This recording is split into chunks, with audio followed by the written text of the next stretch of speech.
Welcome to Daily Wisdom, Walking the Path with the Buddha, a podcast shared by David Roylance. This podcast is dedicated to guiding you to completely eliminate the discontent mind and the suffering it causes by attaining enlightenment. Learn and practice the teachings of Gotama Buddha that will guide you to fully attain a peaceful, calm, serene, and content mind with joy. To support this podcast, visit patreon.com/support Buddha or visit buddhadailywisdom.com, where you will discover a full range of courses, retreats, and online learning resources to assist you on the path to enlightenment. Now, here's our teacher to share more.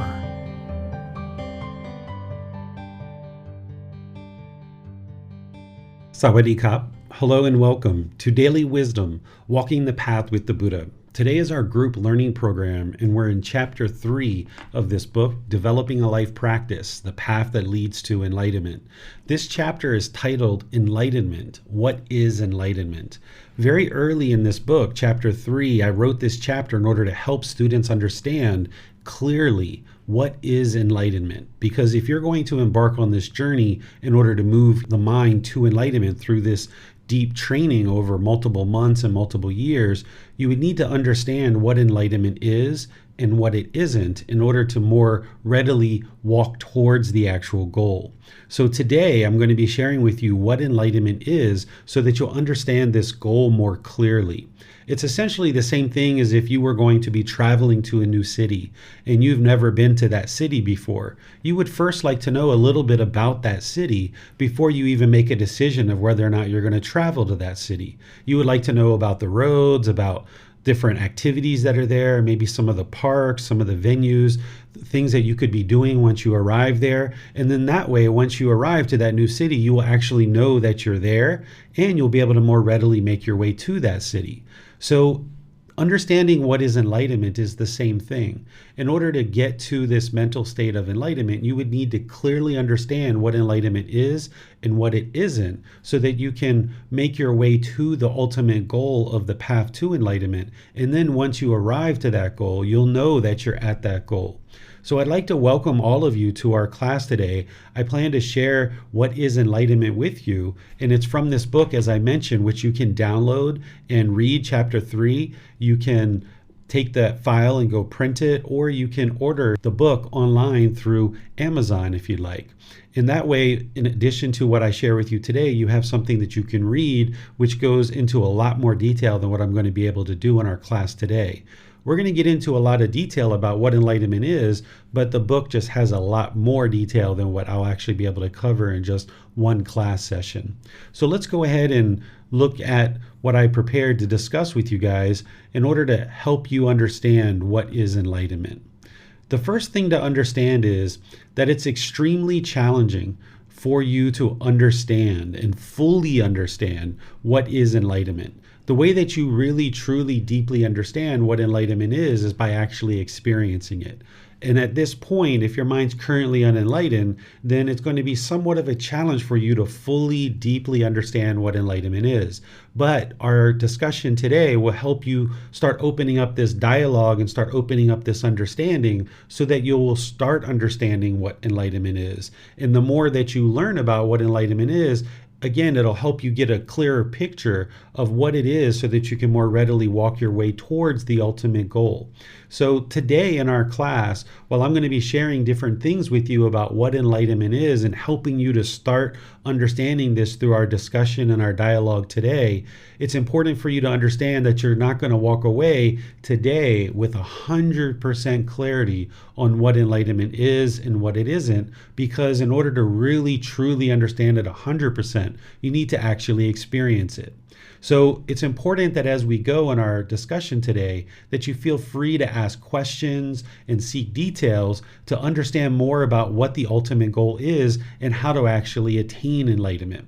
Most of what we're going to be talking about today is what enlightenment is, and then next week on Sunday, starting with Chapter 4, the whole rest of this program and the whole rest of this book in this entire book series is helping you to understand how to actually attain enlightenment.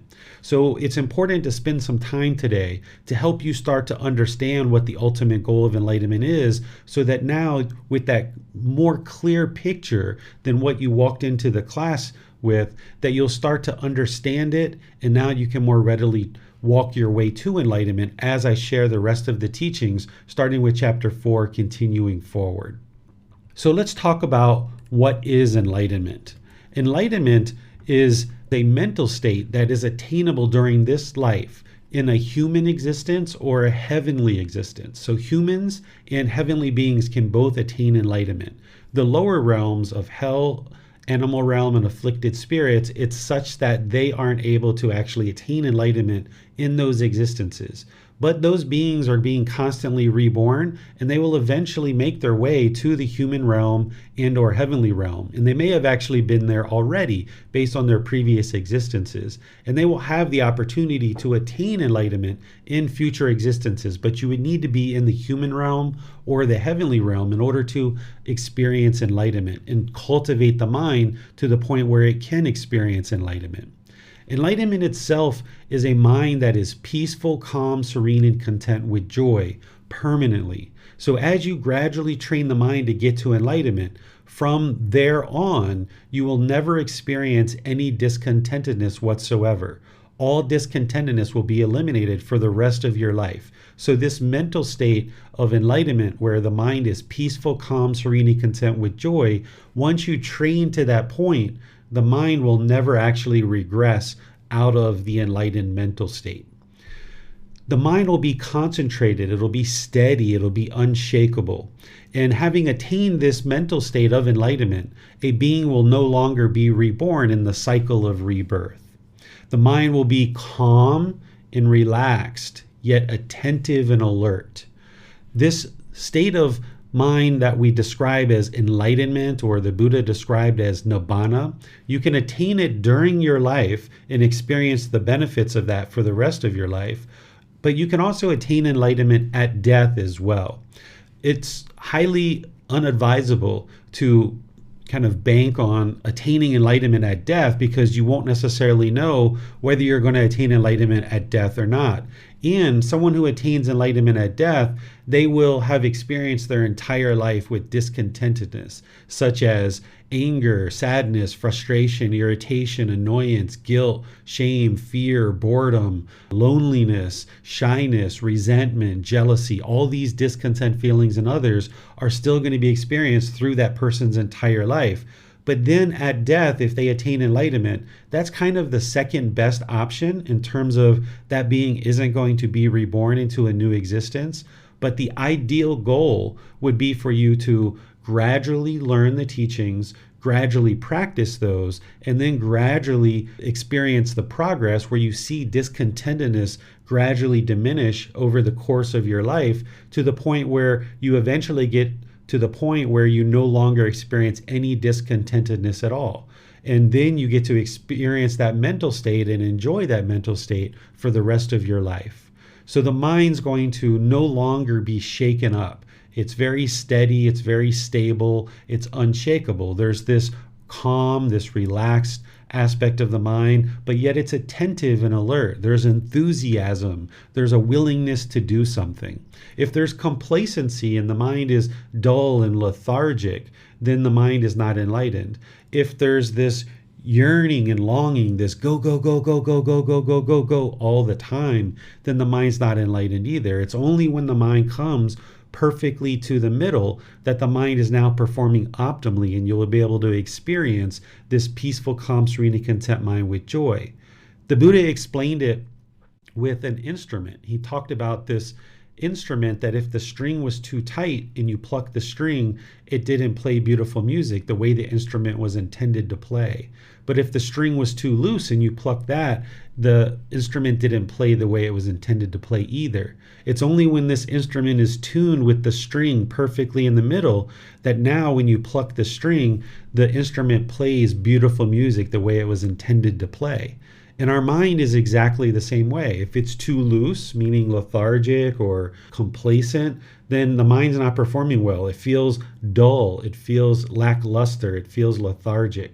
But also, if the mind is wound up too tight with anxiety and stress and go, go, go, go, go, go all the time, the mind's not performing optimally. It's only when you train the mind to be right in the middle that it can now perform optimally, and you'll experience these types of benefits where the mind will be peaceful, calm, serenely content with joy, and others that we're going to be talking about today.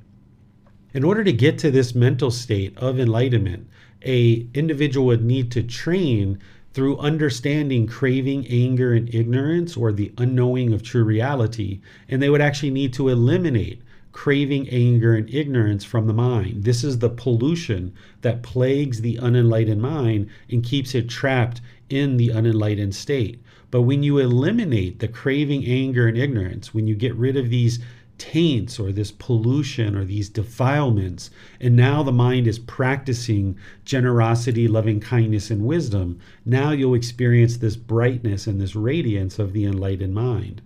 As part of that, an individual will do what we call realizing non-self and dissolving the ego. These are two aspects of your practice that you will need to develop as part of the path, which is part of the 10 fetters, which is something we're going to be discussing today. So this craving, anger, and ignorance, these are called the 3 poisons, or the 3 unwholesome roots, or the 3 fires. We're going to be discussing these as part of chapter 8 in this group learning program and in this book, where I'll go into a lot of detail explaining what craving, anger, and ignorance is and helping you to learn how to eradicate those.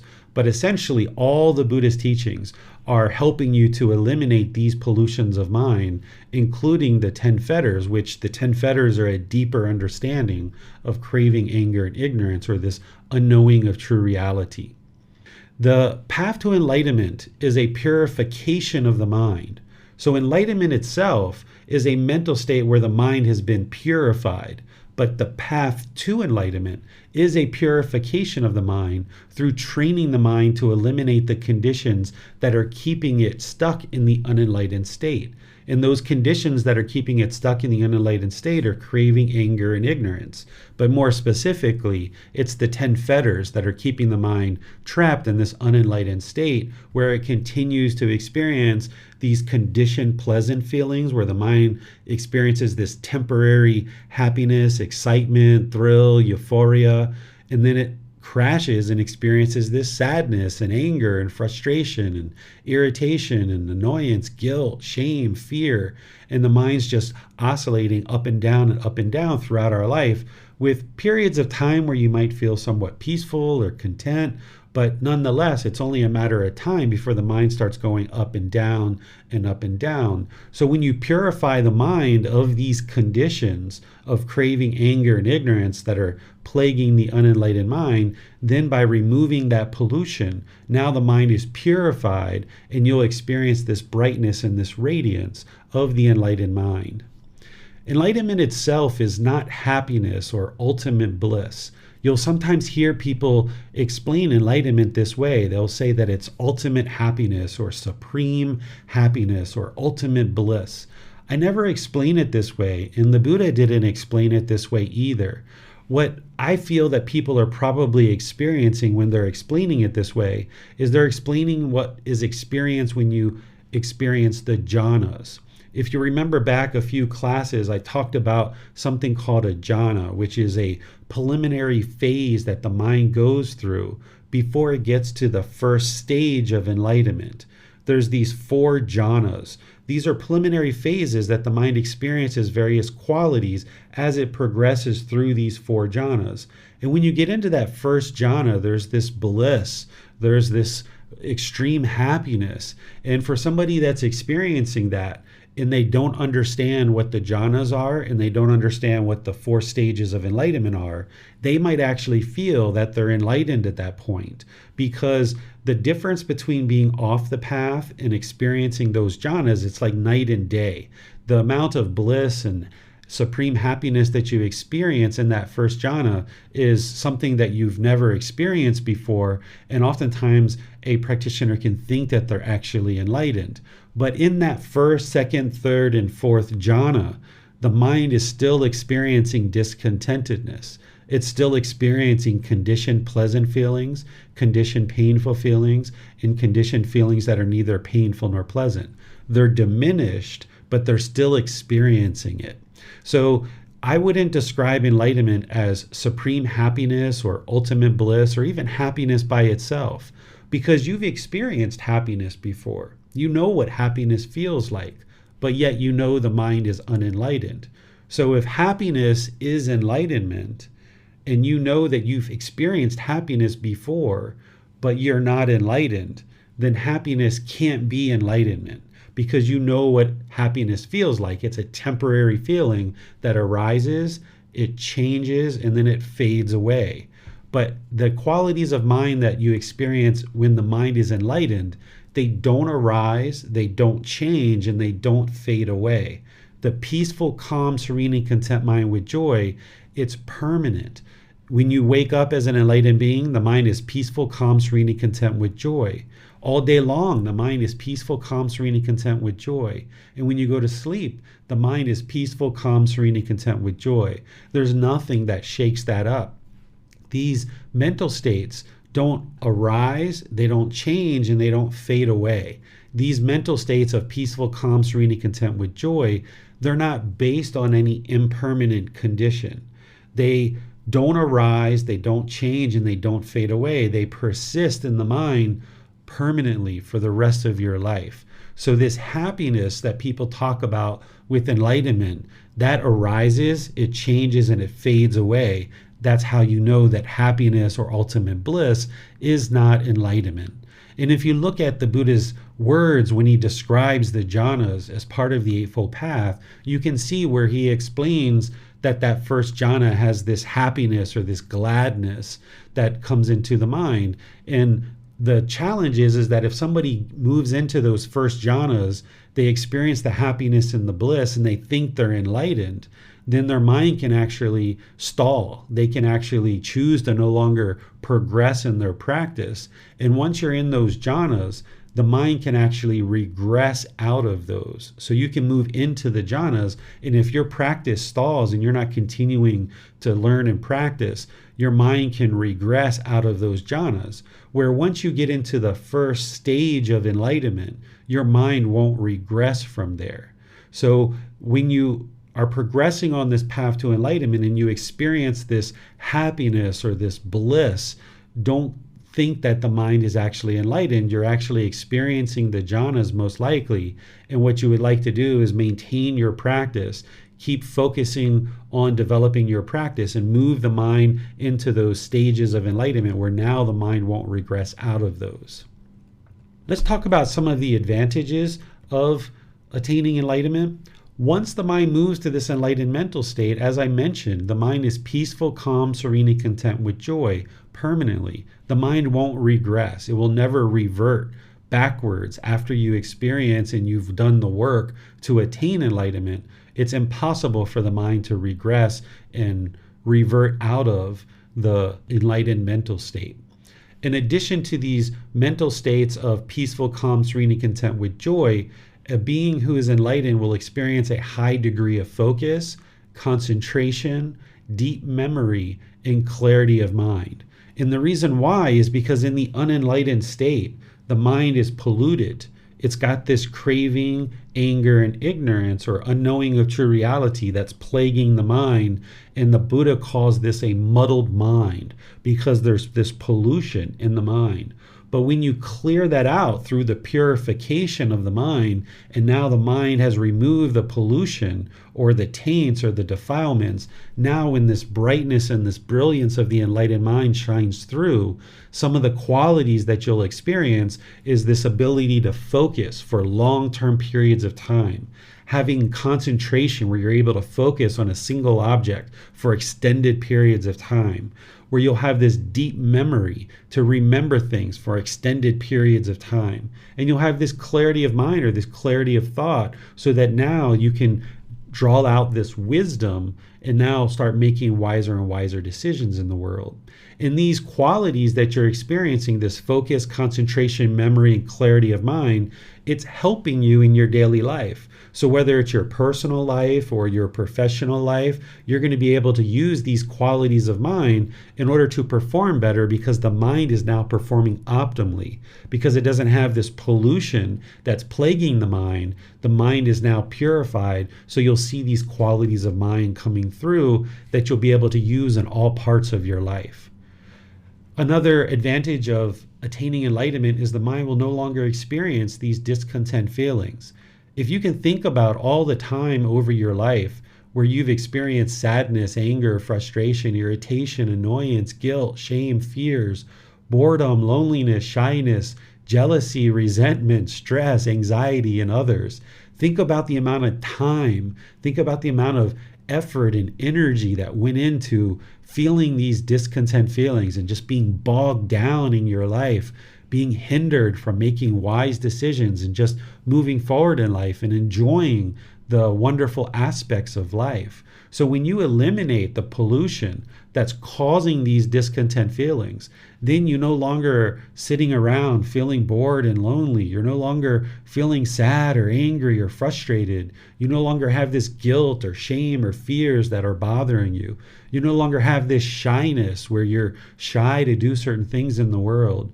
You no longer feel jealous or resentful. You don't have this stress that's plaguing you or this anxiety. So when you clear out this pollution and you clear out these discontent feelings, now you really can truly live this amazing life where you're not bogged down and burdened by these discontent feelings. You can really experience the wonderful joys of life because you're no longer experiencing these discontent feelings.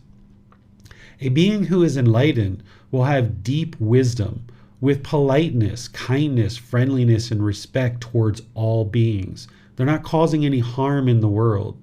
This deep wisdom that an enlightened being has, it's wisdom about how to attain enlightenment because they've already attained it, so they know how to attain it. So the enlightened being will have this deep wisdom of how to attain it, but they aren't necessarily going to have this deep wisdom about everything in the world. So a person can attain enlightenment, but yet they don't know how to fly an airplane.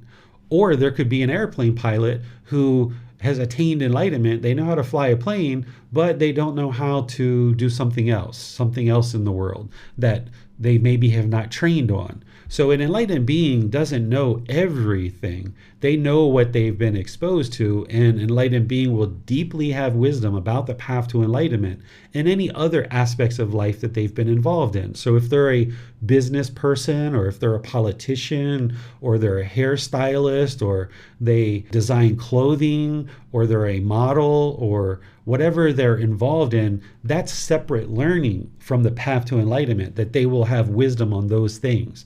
But a person who's enlightened, who's a fashion model, for example, they're not going to necessarily know how to fly an airplane unless they've done actual training in that and gained the wisdom on that. So this deep wisdom that we talk about in the enlightened being's mind is wisdom about the path to enlightenment and the wisdom about how to essentially live a very wholesome life. Because the Buddha's teachings are sharing with you the natural laws of existence. And in order to get to enlightenment, an enlightened being will have to deeply understand the natural laws of existence, which the Buddha is explaining to you through his teachings. So an enlightened being will have deep wisdom about those, but not necessarily about everything else in the world. They would need to train how to be an airplane pilot, or they would need to train how to drive a boat, or they would need to train how to drive a car. They would need to train on these things separately. But this path to enlightenment, an enlightened being will deeply understand that. And you will see that they're polite, kind, friendly, and respectful towards all beings. And this is one of the reasons why an enlightened being's life is so seamless and so effortless, and they live at ease because they're being so polite, kind, friendly, and respectful that they don't experience these difficulties and these struggles in life. They have this wisdom to make wise decisions. Because when we experience these struggles and difficulties in life, it's because we lack wisdom. We lack wisdom of how to make wise decisions that will allow us to move forward in life and to make decisions that produce wholesome outcomes. But an enlightened being, one of the things that they're very wise about is how they treat other people. And they're not causing harm to others through their intentions, their speech, their actions, or their livelihood. They're deeply practicing the Eightfold Path so that polite, kind, friendly, and respectful nature in how they treat others, that's what comes back to them in terms of their relationships. An enlightened being might still meet challenges, but they have the wisdom to be able to face those challenges. It's not like impermanence stops for an enlightened being. It's not like the world stops for an enlightened being. It's not like the crowd, separates when they see an enlightened being coming, because there's no physical characteristics on the physical body that's going to identify who is enlightened and who's not. It's all about training the mind. There are certain mental qualities that an enlightened being is practicing. So somebody could be enlightened and be standing right next to you and you would never even know it unless you understand how to determine if somebody is or isn't enlightened. So a being who is impolite, unkind, unfriendly, and disrespectful, this is very clear that this person isn't enlightened because they're being impolite to others. They're being unkind. They're being unfriendly and disrespectful. So in order for you to experience enlightenment, you need to bring your practice up to where you are polite, kind, friendly, and respectful to all beings around you. And when you train the mind to eliminate this pollution of craving, anger, and ignorance, it'll get easier and easier for you to do that. Right now, it might be a real struggle for you to do that because the mind is plagued with this craving, anger, and ignorance. But as you gain more and more wisdom about this path to enlightenment, that will become easier. And that's where you'll see that your personal and professional relationships can really blossom. You can live at ease because every situation that you're in, you're able to treat people with politeness, kindness, friendliness, and respect, no matter what. So your relationships really blossom. You're able to communicate with ease. You're able to make decisions with ease.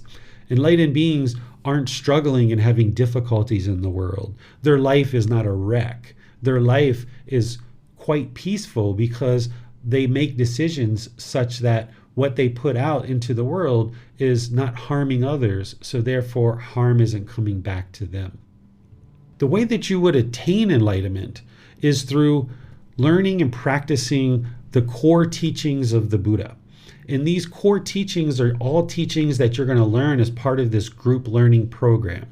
This group learning program in this first book helps you to learn these teachings and others. You're going to be learning the 3 universal truths, the 4 noble truths, the Eightfold Path, the 5 precepts, the Brahma Viharas, the 10 fetters, the 7 factors of enlightenment, and there's extensive meditation training that's needed. There's these teachings and others that are needed in order to progress to enlightenment. But this is what I suggest that a beginning practitioner starts out with. And this is why starting next week on Sunday, we're going to start with the 3 universal truths and the 4 noble truths. The following Sunday, we're going to be talking about the Eightfold Path.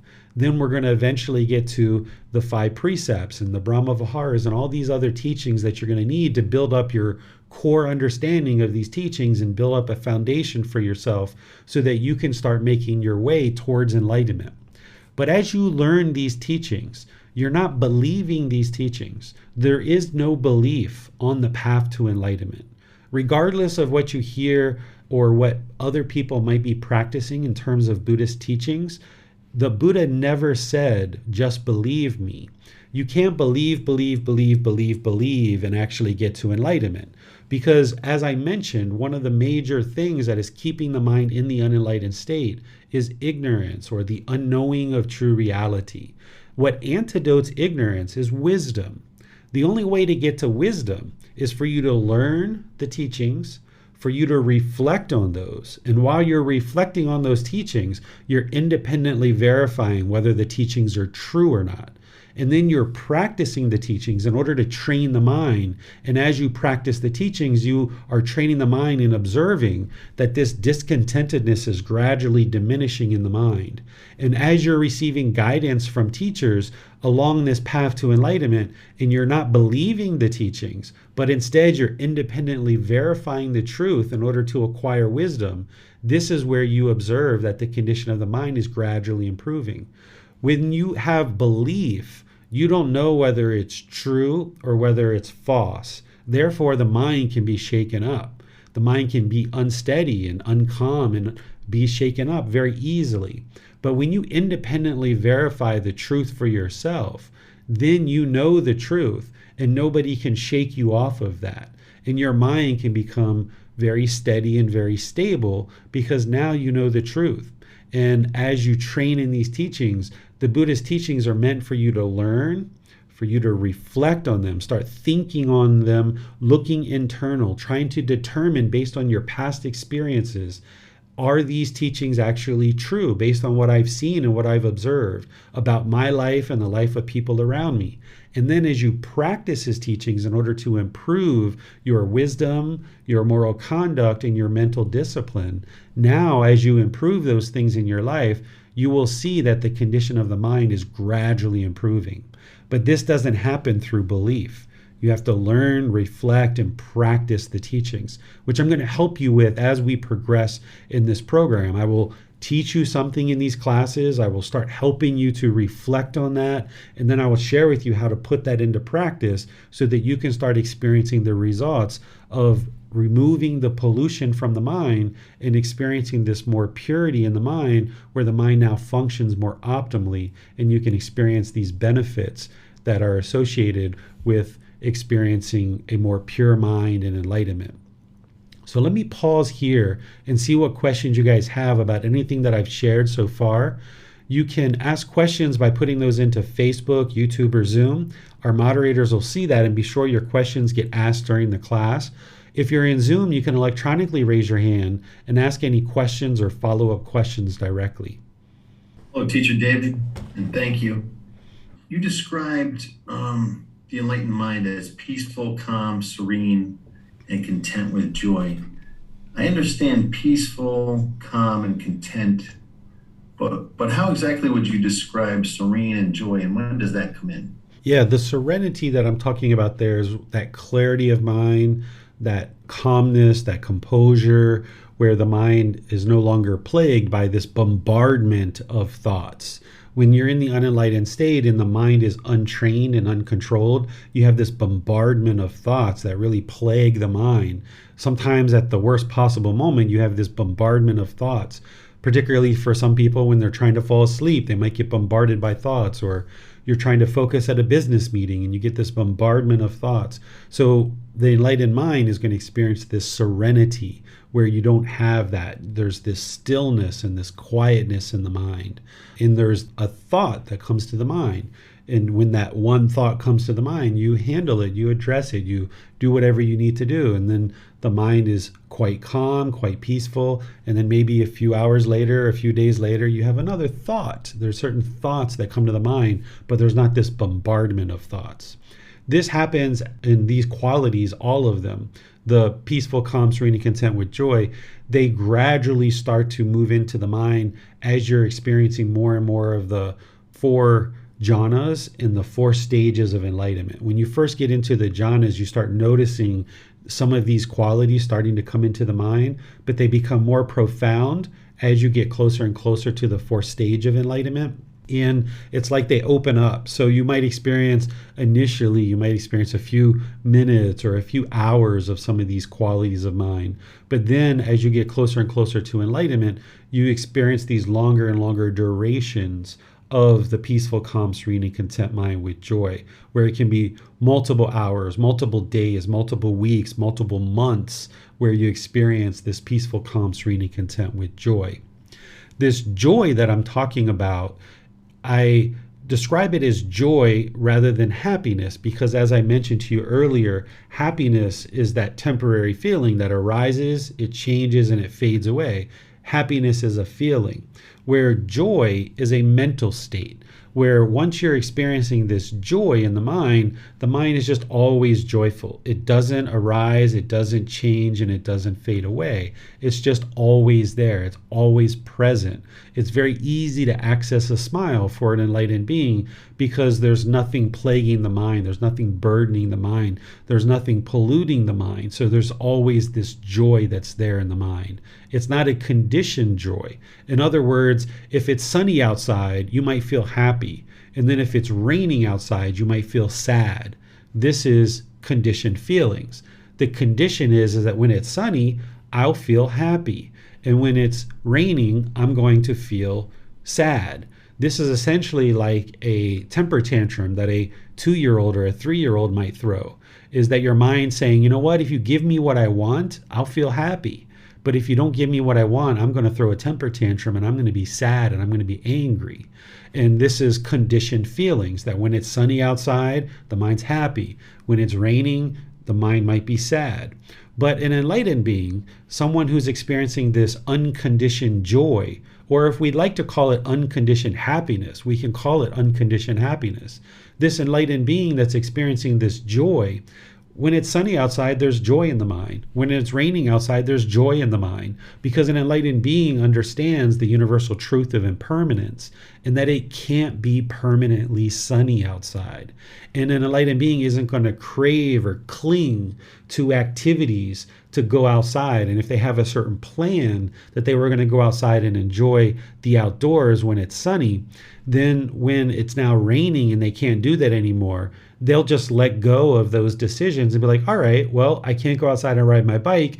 It's raining. I'm going to maybe work out at the gym, or I'm going to go do something else. I'm going to go watch a movie or something like this. An enlightened being isn't going to cling and crave and yearn for permanence, holding on to certain things. So therefore, because the mind isn't having these conditioned feelings of if it's sunny outside, I'm happy. If it's raining outside, I'm sad. Because there's not this clinging and craving, this yearning for permanence, the enlightened mind can just be satisfied with what is. It can be peaceful, calm, serene, and content with joy in any and all situations. Is joy also a zest for life? Yes, I describe that an enlightened being will have this zest for life, right? This enthusiasm, this willingness to do something that, oftentimes when the mind is plagued with this pollution that I talk about, this craving, anger, and ignorance, there's a real disgruntled nature about life, and life can feel like such a struggle and so difficult. It can almost feel like you're dragging your feet through the mud when the mind is burdened with craving, anger, and ignorance. Life can be such a drag or such a bear. But when the mind has eliminated this pollution and there's this radiance and this brightness shining through, and life is no longer a struggle and it's no longer difficult, now there's this zest for life that springs up. This might be described in the 7 factors of enlightenment as the enlightenment factor of energy and the enlightenment factor of joy that the Buddha talks about, where the mind has this willingness and this enthusiasm to do something. And there's this joy that's not based on any particular condition. It's just always there. So an enlightened being can have this zest for life where they wake up with this zest. All day long, they have this zest. Even when they go to sleep, they have this zest for life. It's not this craving and yearning and this go, go, go, go, go. Not that type of thing. But this understanding that life is enjoyable. Life is wonderful. Life can be absolutely joyful. But when there's this craving, anger, and ignorance in the mind, that's where life feels like such a burden and like you have this weight on your shoulders and you're dragging your feet through the mud. You teach it, David. That is clear. Now, how would a practitioner know that they have exited the jhanas that you spoke of and that they've entered the first stage of enlightenment? There's the 10 fetters that we're going to be talking about here in a little bit. And in order to get into the first stage of enlightenment, you'd have to eliminate the first 3 fetters. So maybe we can talk about that question when we get to that point. All right, that sounds good, Teacher David. Now, you also mentioned training in skills for careers, for wisdom on that subject. Is the path to enlightenment also a form of training, as in training of the mind? Can we describe it as that? Yes, the path to enlightenment is training the mind. That's what you're doing. You're training the mind in meditation, yes, but you're also training the mind in daily life too. So if somebody only ever did meditation and didn't understand the path to enlightenment that you're also training your mind when you're not in meditation. There's various things that you're doing throughout the day in order to actively train the mind. You wouldn't be able to meditate your way to enlightenment, for example. You need meditation, but you also need these other teachings that the Buddha shared, which is called the Eightfold Path, which the Eightfold Path includes meditation, but there's other aspects of your training that you're doing on a daily, consistent basis.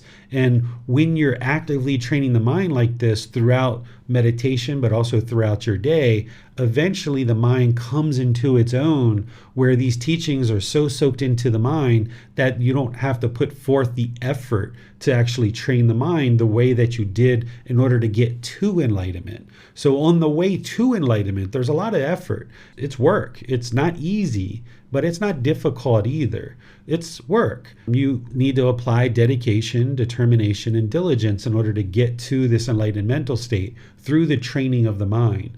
But once the mind gets to enlightenment, the mind functions effortlessly. There's no longer that struggle or that burden or those difficulties. So while you'll experience a lot of hard work to get to enlightenment, and sometimes people feel so challenged that they feel like they would like to give up. But if you don't give up and you keep pushing through to enlightenment, as you get closer and closer to enlightenment, it actually gets easier and easier in terms of as the mind moves into this enlightened mental state. You're not going to have to be thinking about the teachings the way you had to study. You had to do so much work initially to get on this path and actually start progressing. Once the mind gets to that enlightened mental state, the training has been done. The Buddha uses the words, "What's been done has been done," or "this holy life has been lived." In other words, you've done all this work to get to enlightenment. And now what I usually say is once the mind is enlightened, this is like the beginning of the rest of your life. So while you need to do a good amount of work in order to get to enlightenment, and there's quite a bit of joy along the way to experience all the different things you experience on this path to enlightenment, there's also a lot of struggles and a lot of challenges. But once you experience and are experiencing this enlightened mental state, I consider that the beginning of the rest of your life, because now with this focus, this concentration, this deep memory, this clarity of mind, you can do anything and everything that you ever would like to do in the world. So if you would like to be an airplane pilot and you never thought that you'd be capable of learning how to fly an airplane, as an enlightened being, your mind will be so clear and so crisp that you'd be able to study and understand and remember how to fly an airplane. Because to me, flying an airplane is one of the most complex things that a human could actually do. I'm sure an airplane pilot would say, no, it's actually quite easy, but they actually had to do a lot of work to get to the point where it is easy for them. So once you get to enlightenment, life becomes so easy for you because you're no longer burdened with these discontent feelings like anger and sadness, frustration, and others, that now it's the beginning of the rest of your life. You can open a business, you can start a career as a politician, you can fly an airplane, you can do anything and everything that you would like to do. Some people might choose to start sharing these teachings as a teacher once you get to enlightenment. Or some people might choose, like I mentioned, to be a business person or some other pursuits that they have in life, some other things that they are interested in doing. Now the world is your oyster, so to speak, because you can now navigate this world with ease, and you're experiencing such peacefulness that there's nothing unwholesome that ever comes back to you because you're only producing wise decisions that lead to wholesome outcomes. Makes sense, Teacher David. I have another question. Is everyone or all beings, are they on the path to enlightenment? And whether they knowingly or are active or not, is that a different story? It really depends how you look at it. Different people might look at it different ways. There's definitely people in the world who are actively on the path.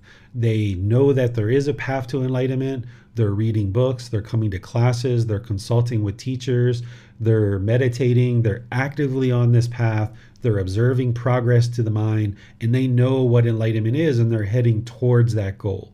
That's someone who I consider to be on the path to enlightenment. But then there's people who are in the world that have no idea that the path to enlightenment even exists. they have no idea that you can eliminate things like sadness and anger and frustration in others.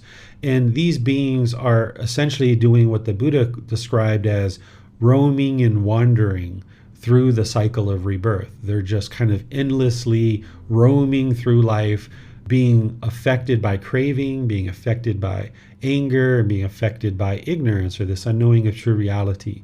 For some people, they consider that, yeah, these beings are in some way or another on the path to enlightenment, they're just not aware of it. So like if someone's off the path to enlightenment and their grandmother teaches them not to lie, and their grandmother teaches them not to steal, well, these are also teachings of the path to enlightenment that somebody needs to learn and understand in order to experience enlightenment.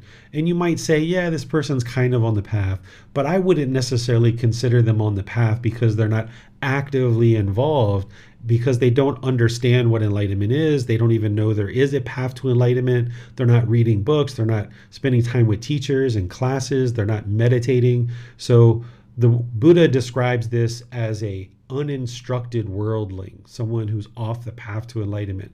Uninstructed worldling because they're craving and holding on to the world so tight, versus an instructed noble disciple, or this practitioner who's actively training on the path to enlightenment, versus a non-practitioner. That's typically the way that I will describe them. Thank you, Venerable Sir. Let's go to Miranda. Yes, sir. On YouTube, Tonka asks, Teacher, could you please give us a definition of mind? Since it is formless, it may be beneficial to be clear about that. Yeah, the way that I think of the mind, this isn't necessarily a definition that the Buddha gave or that you might see somewhere else, but the way that I think of the mind is I think of it as a non-tangible, non-physical thing. So oftentimes people point to the brain when they're talking about the mind, but the mind and the brain are completely separate. They're not the same thing, but there's a connection between them. So the mind is this non-tangible, non-physical thing. This is where we have awareness. This is where our thoughts, our ideas, the feelings, the perceptions, this is where the choices and decisions are made. This is where all of our thoughts are processed. It's a non-tangible, non-physical thing. Thank you, sir. Then on Facebook, Amina asks, regarding the Eightfold Path, this is something that we need to keep in the front of the mind on a daily basis, correct? Keeping it ingrained into our life? Yes, a person who's actively on the path to enlightenment would need to deeply understand the path to enlightenment, which is the Eightfold Path. That's the core central teaching of the Buddha. And someone who's interested in attaining enlightenment would need to know the Eightfold Path backwards, forwards, left, right, and be functioning through that more and more. Essentially, the Eightfold Path is this ceiling that the Buddha says, okay, this is how an enlightened being practices, essentially. This is how you train the mind in order to clarify it and purify it and get rid of this pollution. This is that ceiling. And what you're doing as a practitioner is you're gradually working up closer and closer to that ceiling. And the more that you learn, reflect, and practice, you're getting closer and closer to that ceiling. But of course, there's going to be backward steps where you come back and then you go up and then you go back and you go up and then you go back and go up. But you're getting closer and closer to that ceiling where you deeply understand the Eightfold Path inside and out. When I was getting up and running with the Eightfold Path on something like right speech, for example, and as I started to understand the 5 factors of well-spoken speech, where you speak at the right time, what you say is true, you speak gently, you speak beneficially, you speak with a mind of loving kindness. There were times where I would just take one of those factors and I would spend a whole week or 2 or 3 just perfecting that one factor of the 5 factors of well-spoken speech, which is just one component of the Eightfold Path. So when you understand the intricacies and the details of the Eightfold Path, there might be times in your practice where you're seeing that you're having difficulties with one particular aspect of the path, and you might just hone in on that and put it under a microscope for a week or 2 or 3 or a month or something like that, and just really perfect that. Of course, you're still practicing the other steps as well, but in terms of what are you giving the most attention to, is you're giving the most attention to the things that are causing the most difficulties in your life. So right now, if there's somebody who's using drugs or alcohol, for example, you might be interested to focus on that and purge all of those things out of the body so that you give the body and the mind the best chances possible to be able to have this healthy environment in which to exist. Once you are really mastering that, maybe you're having trouble with lying and you move on to really ensuring that you never lie about anything and you're always telling the truth. And you might need to really put that under a microscope and focus on that. So each part of the path, there's all these different facets of the path to enlightenment. You would need to understand it backwards, forwards, left, right, up, down. This is why at the beginning of this program, I went through the Eightfold Path in a 3-part series. And that's why starting next week and the week after, we're going to be going through the Eightfold Path again. Already, we're going to be repeating that again so you can absorb that again. And then at other parts of this program, I integrate in various parts of the path so that in one form or another, as I'm teaching and as you're reading these books, this Eightfold Path is being integrated into what you're learning all the way through this 7-month program. Yes, thank you, sir. Also on YouTube, IA asks, is it wise to separate the mind from consciousness so the mind has less power to drag you towards the objects of its affection? I think of the mind and consciousness as the same thing. If you would like to think of them differently, this is how I would suggest thinking of them. You can think of the mind as like a container, like a cardboard box. And the consciousness is the awareness. So if we think about the mind as this container of this cardboard box, then the contents inside this cardboard box are things like your feelings, your perceptions, your choices, your decisions, your thoughts, your ideas, things like that. That's the contents of the box. And consciousness is awareness of what's in the mind. So if you would like to break it down and look at it differently, you can think of the mind as the container, and the consciousness is the awareness of what's inside the container. And the contents inside the container are the things like feelings, perceptions, choices, decisions, thoughts, ideas, and things like this. You're also going to have things like craving, anger, and ignorance in there. You're going to have mental objects and things like that. So that's the way that I would describe it if you were to hold me to a definition and trying to explain it differently. But I tend to think of these things as all one thing, as the mind and the consciousness as all one thing. But they could be described as two separate things if you like. The mind is the container, the consciousness is the awareness of what's in the container. Thank you, sir. You're welcome. That was really helpful, Teacher David. And that looks like all the questions we have for now. All right. Well, let's move on to talking about the 10 fetters, because in order to get to enlightenment, you would need to understand the 10 fetters and purify the mind of these 10 fetters. Because craving, anger, and ignorance is kind of like a high-level description of what's plaguing the unenlightened mind. It's the pollution or the taints or the defilements. But the 10 fetters are another level of detail, deeper than the 3 poisons or the 3 unwholesome roots or the 3 fires, those craving, anger, and ignorance. And you would need to understand both of these, because at that higher level of craving, anger, and ignorance, there are certain things you need to understand that the mind is doing with that high level description. And there are certain solutions that you implement at that level of detail. But then at this deeper level of detail of the 10 fetters, you get a deeper picture, a deeper understanding of what's really truly plaguing the mind, what the true pollutions or taints or defilements of the mind are. And you get very unique solutions from the Buddha of how to eliminate these individual fetters or these individual taints. What a fetter is, the way this is described, is it's like a ball and a chain that's around your ankle. So if you think of a shackle around your ankle and this ball and chain, this is what's keeping you trapped in the unenlightened state, much like you would be trapped as a prisoner with this ball and chain around your leg and you're dragging this ball and chain. That's what's happening in the unenlightened mind, is these 10 fetters are burdening you and hindering you and keeping you trapped in the unenlightened state where you can't experience this brightness and this brilliance, this peaceful, calm, serene, and content mind with joy that's permanent. You can't experience this relaxed and calm mind that's attentive and alert all the time because these pollutions are shaking up the mind and it's going up and down at different times in your life.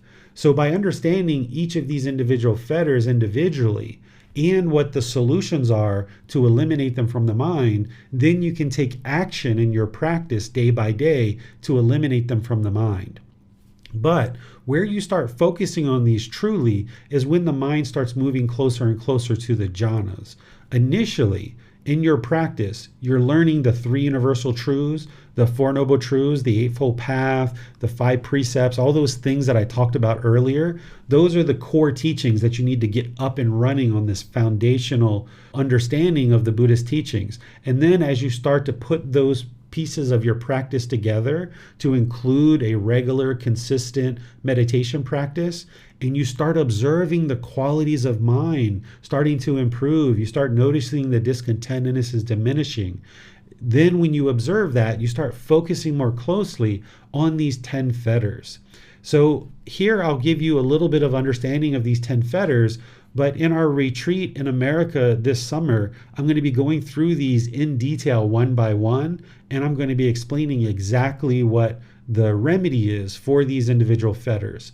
And what I'm thinking is that after our retreat in America, probably sometime in October or November, the classes that I am teaching in the retreat that aren't typically taught in this group learning program, there's about 8 classes that I'm teaching in the retreat that have not been taught anywhere yet. I'm going to bring those classes into the group learning program around October or November so that you can learn those. So if you're not making it to the retreat, that's okay because you're going to be learning those in October, November. But of course, if you can make it to the retreat, you'll be able to learn in person.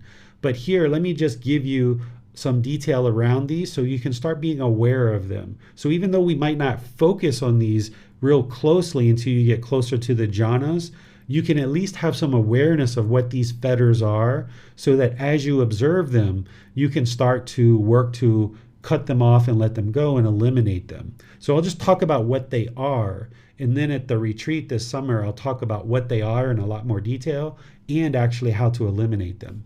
So this personal existence view, what this is how the mind has this concept of a permanent self. It mistakenly believes, it falsely understands, and it has this misperception that this physical body or this mind is you, who you are as a person. So this personal existence view, as long as you mistakenly believe that this physical body or the self-identity in the mind is you, who you are, then your mind's going to get shaken up. If somebody says, "Why are you wearing a white shirt? That looks so ugly. It doesn't even go with your skin color." Well, when you hear that from somebody, and if you think of this body or this self-image as being who you are, then when you hear that negative, disagreeable speech, then it's going to shake up your mind and you're going to get angry and frustrated when somebody comments in a negative way about your self-image. But also, if somebody says something pleasing or agreeable about the self-image, you're going to have these conditioned pleasant feelings of happiness, excitement, and elation. And it's only a matter of time before your mind now hears this disagreeable speech, and that's where the painful feelings are coming in. And then the same thing with this self-identity that's in the mind, that if you think, for example, I am a Buddhist teacher, or I am an American, or I live in Thailand, or I am a father. If we have these kind of I am thoughts that are in the mind, now if I hear somebody say something agreeable about Buddhist teachers, all Buddhist teachers are so lovely, they're so generous, they're helping people get to enlightenment. I just absolutely love Buddhist teachers. Well, now the mind gets these conditioned pleasant feelings. But now when you hear somebody talk negative about Buddhist teachers, if you identify with that in terms of my own identity, if I identified with I am a Buddhist teacher, now when I hear somebody say something negative about Buddhist teachers, now the mind experiences anger or sadness or frustration when you hear that.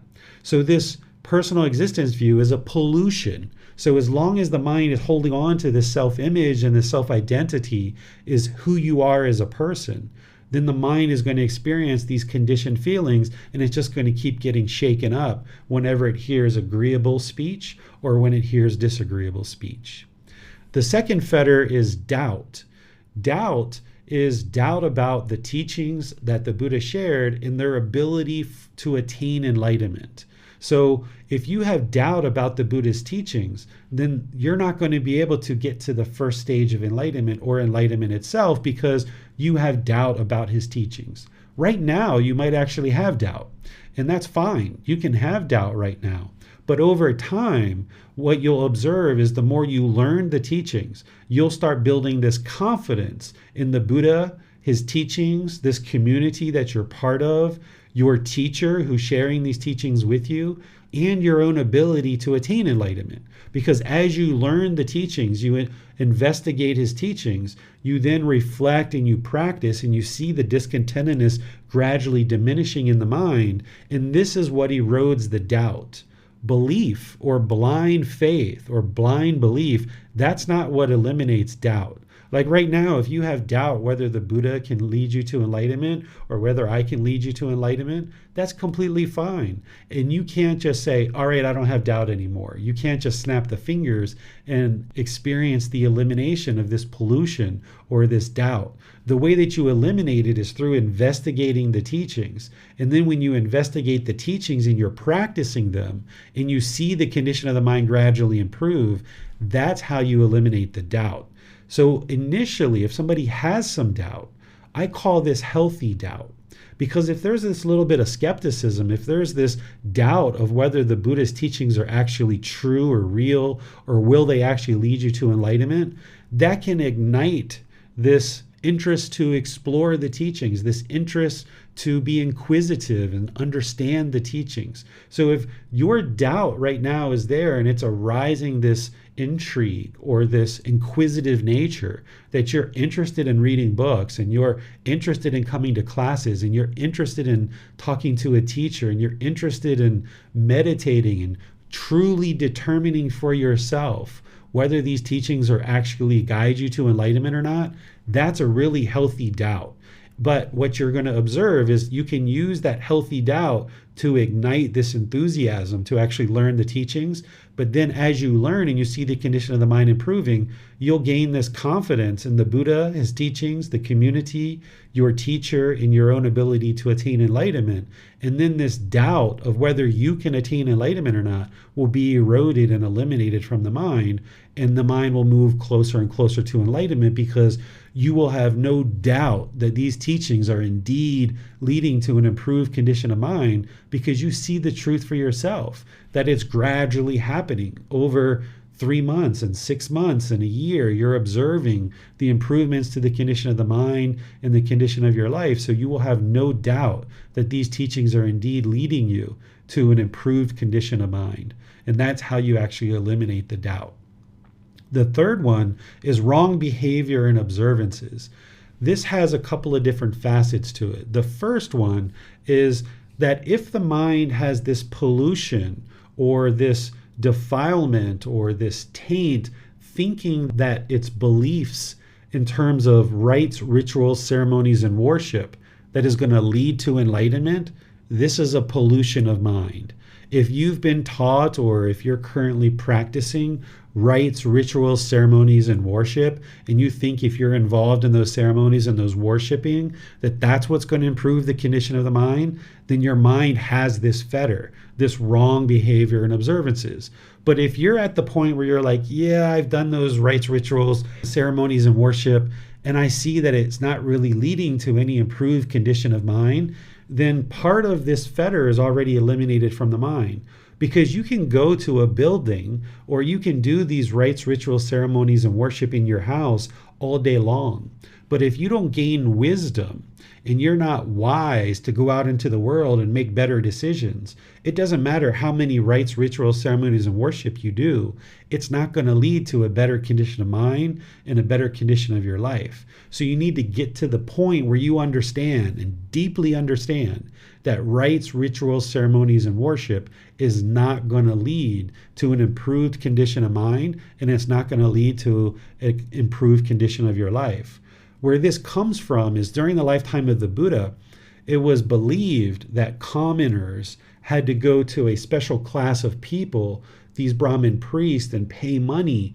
And when you pay money to these Brahmin priests, they would pray on your behalf, and you go home and your life gets better.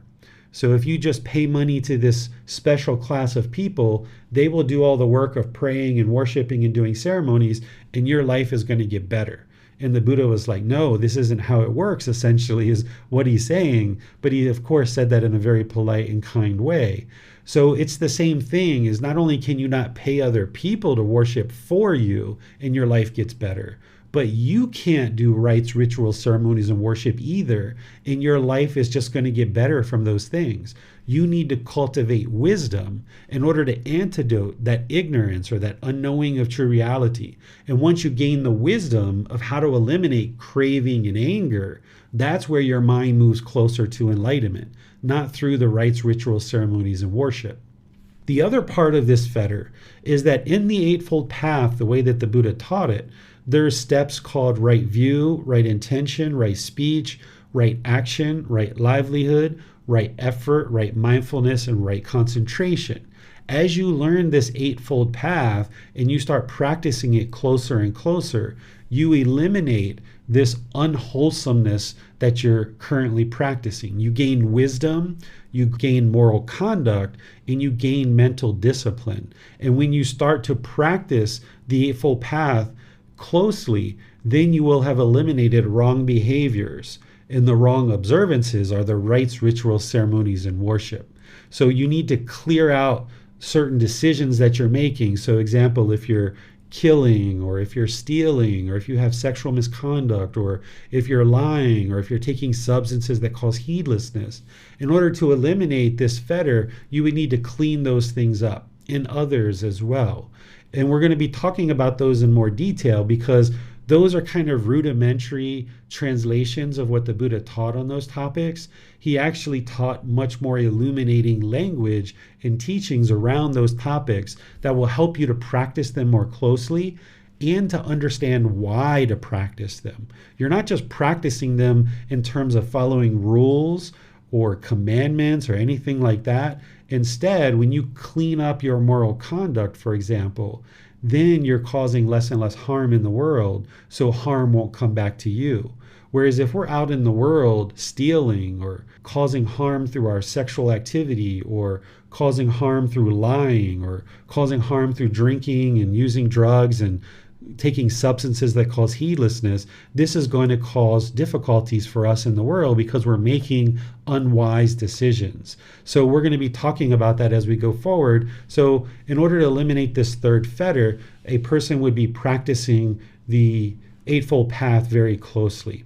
So getting back to your question, Nick, the way that you'll know that you're in that first stage of enlightenment is that you'll have eliminated these first three fetters of personal existence view, doubt about the teachings, and wrong behaviors and observances. Those will be cleared out. And there's other teachings that one would need to learn. That's part of volume 5 in this book series, that book is dedicated to attaining the first stage of enlightenment. So there's various aspects of establishing right view that's really important, that's described in that book. Then there's central desire. Central desire is how the mind has this longing or yearning, this craving through the 6 sense bases. The mind wants agreeable things through the eyes, ears, nose, tongue, body, and mind. We want agreeable forms, agreeable sounds, agreeable odors, agreeable flavors, agreeable physical objects touching the body. And we want these agreeable mental objects in the mind at all times. The mind is craving this permanent, pleasant feelings through these sense bases. So there's actual training that we do to eliminate this. And part of what you're learning in terms of breathing mindfulness meditation is helping you to eliminate this. And then there's ill will, which is this hostility or hatred, this anger, this aggression, resentment, frustration, irritation, annoyance, bitterness, this hostility that comes into the mind. This is where we tend to lash out at people and push people away, and we're oftentimes very aggressive with others. So when we eliminate this from the mind through practicing something like loving kindness meditation, and then we practice loving kindness in daily life, we can eliminate this fetter. But it takes time to work towards eliminating all of these and the other 5 that I'm going to share with you. But everything that the Buddha is sharing with you and that I'm going to be sharing with you in this class, in this program, in this book, in this entire book series is working towards helping you to eliminate these. But as you get closer to the jhanas and that first stage of enlightenment, you're going to need to hone in on these and deeply understand them. The upper fetters or the higher fetters, these are things like desire for form and desire for formless. This is where you have a desire to be reborn in one of the form realms, which is animal and human, because there's physical form, or desire for being reborn in one of the formless realms, like hell, afflicted spirits, or heavenly realm. The desire for formless, if you have a desire to be reborn in heaven and exist there permanently, you're going to need to let that go, because that's not possible. That's not how any of this works, despite what you might have been taught before. Instead, you're going to be constantly reborn in this cycle of rebirth until you purify the mind and eliminate these fetters. As long as you have this desire to exist in either the animal or human realms, or in hell, afflicted spirits, or heavenly realm, you will continue to exist. Not necessarily in those realms, but you will continue to exist as long as you have this desires. So you need to eliminate the desire for existence. It doesn't mean that you're not going to exist once you attain enlightenment, but you need to eliminate the desire for existence. Whether we exist after enlightenment or not, the Buddha left it as an undeclared teaching.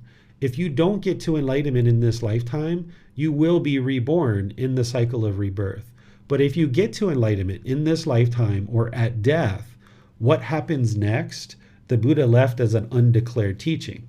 So you need to get to the point where you don't care what's next, that your mind is so peaceful, calm, serene, and content with joy in this existence, you don't even care what's next. You're not afraid of death, and you don't even care what may or may not come next, if anything at all.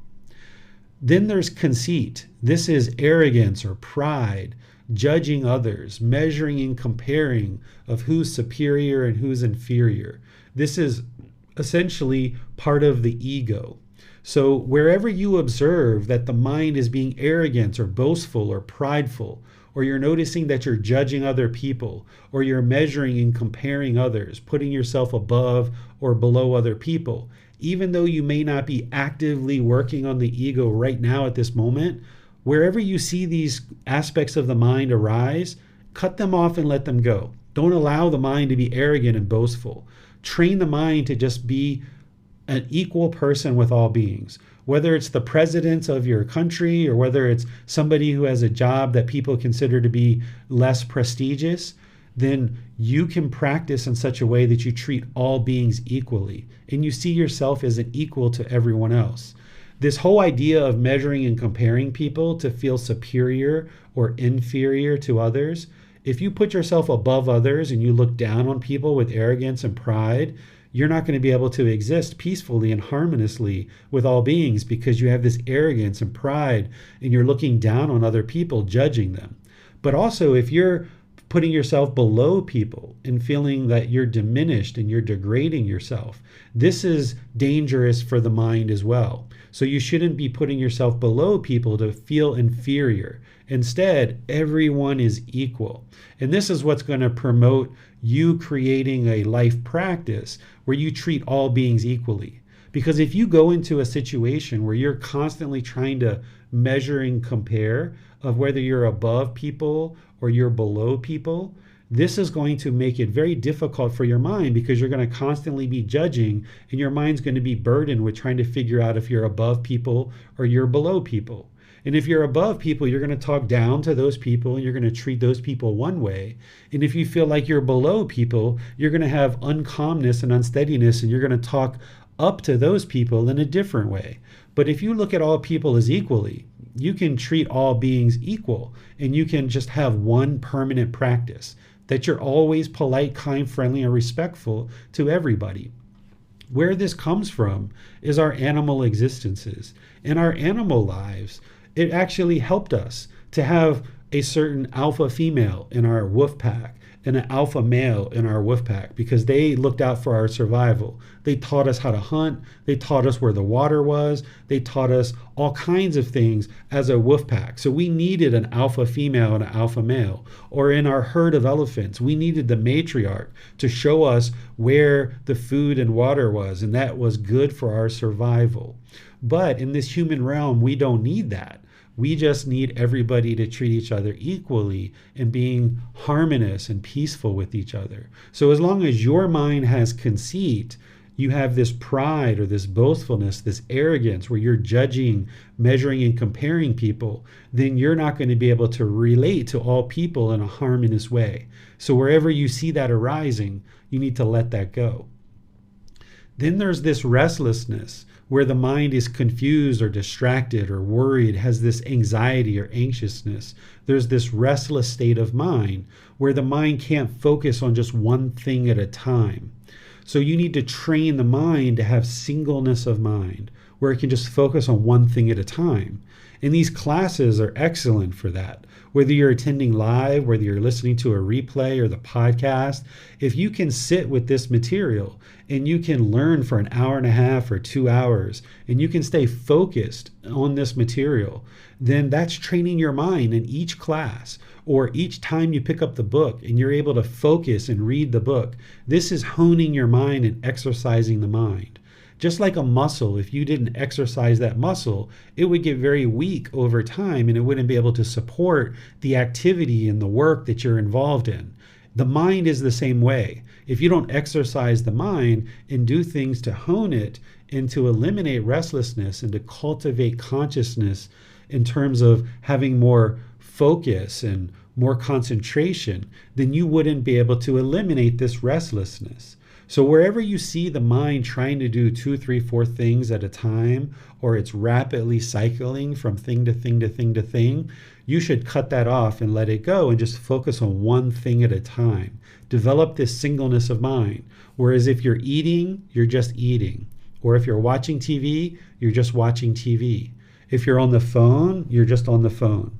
But if you're eating, watching TV, and on the phone, your mind's rapidly cycling from thing to thing to thing to thing to thing, and it's going to be restless.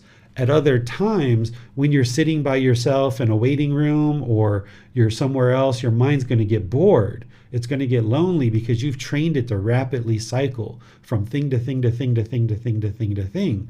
But if you train your mind to have singleness of mind in all situations, where you're just eating, you're eating. When you're watching TV, you're just watching TV. When you're reading a book, you're just reading a book. When you're on the phone, you're just on the phone. When you're in a business meeting, you're just in the business meeting. You're not thinking about what you're going to do after the business meeting. When you can train the mind this way, and not just in meditation to focus on the breath, but outside of meditation, you're training the mind to only focus on one thing at a time, then your training is all encompassing. So now you're not complacent where you're just meditating and then all day long you let your mind run around the forest being untrained. Yes, you train in meditation, but during the day, you're training the mind to have this singleness of mind at all times. And these classes are a great way for you to do that because there's this extended period of time where you need to focus. So this is actually part of your training, not just learning in these classes, but actually training the mind to be focused for this extended period of time. Then the last one is called ignorance, or the unknowing of true reality. This is also called delusion or confusion or misunderstanding. This is essentially that the mind doesn't understand what it doesn't understand. on this path to enlightenment, prior to getting on this path, beings don't understand why we get angry. We usually blame other people. We don't understand why we get frustrated or why we feel guilt or why we have jealousy. We usually blame other people. When we get resentful or we get bored or lonely, we blame other people for these things. But when you gain the wisdom of the Buddhist teachings and you can clearly see why the mind experiences what it experiences, now you're gaining wisdom and you're starting to antidote or remedy or solve this problem of ignorance in the mind. You're eradicating this pollution of ignorance in the mind through gaining wisdom. And you gain wisdom through investigating the teachings, by attending classes, by reading books, by talking to teachers, by doing these type of things, coming to retreats, talking to each other among the community, having discussions about the teachings. You are now involved in discussing the teachings, so that now, as you are bringing these teachings on board more and more, you're not believing them. You're learning, you're reflecting, independently verifying those teachings, and now you're practicing them, and you're starting to observe the condition of the mind gradually improve. And as you eliminate these higher fetters, this is where the mind now moves into enlightenment, because you've eliminated all 10 fetters. And this ignorance, it's not just intellectual learning. You know, when you think about ignorance, this is kind of like a derogatory word nowadays, but the Buddha didn't use this as a derogatory word. That's why I translate it as the unknowing of true reality, is that it's not just intellectual learning, because there's plenty of people that might intellectually understand the teachings to a certain degree. But to fully eradicate the ignorance, there needs to be a certain amount of intellectual learning, but then you need to move these teachings into practice. And then when you're practicing the teachings and you're eliminating the unwholesome decisions that you're making, you're eliminating these pollutions of mind, and you're starting to make wiser and wiser decisions in your life through what you've acquired as wisdom, that's where the ignorance truly gets eliminated, not through the intellectual learning. But you have to have a certain amount of intellectual learning in order for you to do the reflection, in order for you to now integrate these teachings into your practice. And as you're practicing, that's where you improve the condition of the mind. That's where you eradicate the pollution that's plaguing the mind. These 10 fetters, they basically are organized in such a way that you move through these 4 stages of enlightenment as you eradicate more and more of these fetters. So as you experience the 4 preliminary phases that we call the jhanas, the mind will get to this first stage of enlightenment called stream enterer. And then there's a second stage called once returner, a third stage which is called non-returner. And then the 4th stage we call arahant. This is where the mind is actually enlightened. In order to get to that first stage of enlightenment, you would need to eliminate the first 3 fetters: personal existence view, doubt, and wrong behavior and observances. But again, you need to do all the foundational learning and build up your practice in order to get to that point. Then, in order to get to the second stage, which is once returner, you've already eliminated the first 3 fetters. So in order to get to once returner, you have thinned fetter 4 and 5, which is sensual desire and ill will. So you've kind of thinned those. They're not eliminated yet, but they're kind of thinned out. There's not as much sensual desire there. There's not as much ill will, but it's still there, right? So you've eliminated the first 3 and you've thinned out sensual desire and ill will. To get to the 3rd stage of enlightenment, which is non-returner, you would have eliminated all the lower fetters, all 5. So personal existence view, doubt about the teachings, wrong behavior and observances, sensual desire and ill will all be completely eliminated from a non-returner. In each of these 3 stages that we're talking about so far, discontentedness will be gradually diminished more and more and more. For example, a non-returner is barely experiencing any real discontentedness. They might experience it every so often. But a stream enterer, that person has also diminished discontentedness. They don't have as much anger, as much sadness, as much frustration as they did when they were off the path. You can observe the quality of mind having been improved by moving through these stages of enlightenment. And by the time you eliminate all 10 fetters, the lower fetters and the higher fetters, now the mind is actually enlightened. It's been completely purified. There's no more pollution in the mind. This being is now an arahant, no longer experiencing any discontentedness whatsoever. All discontentedness is completely eliminated. This being is enlightened, experiencing peaceful, calm, serene, and content mind with joy permanently for the rest of this life, and there will no longer be any more rebirth in the cycle of rebirth. In addition to these 4 stages of enlightenment, there is this unique being called a Buddha. A Buddha is very rare to arise in the world. The last one that the world is currently aware of existed over 2,500 years ago. A Buddha is an arahant. They've eliminated all 10 fetters from the mind. They are an enlightened being, but we actually refer to them as a perfectly enlightened one. They're fully perfectly enlightened. And the reason why we call them that is because they meet 3 unique criteria and others. But let me go through some of these criteria to help you understand what a Buddha is. A Buddha isn't a stage of enlightenment. It's a unique individual who is in the 4th stage of enlightenment. They're an arahant. They've eliminated all 10 fetters, but they did so without the help of any teachers or any guides. They've attained enlightenment through their own efforts without the guidance of any teachers. That's the first criteria of what makes a Buddha a Buddha. They don't have any teachers. They independently figured out how to attain enlightenment on their own. And through that independent journey, they've cultivated deep wisdom about the path to enlightenment. And then once they awake to enlightenment, they declare and share the teachings that led to their own enlightenment, guiding countless beings to enlightenment during their lifetime. So for the rest of their life, they will dedicate that time to sharing the teachings that they discovered in their own independent journey with other beings to help those other beings get to enlightenment. And by the time that person dies, there will be countless people that have got to enlightenment during that person's lifetime.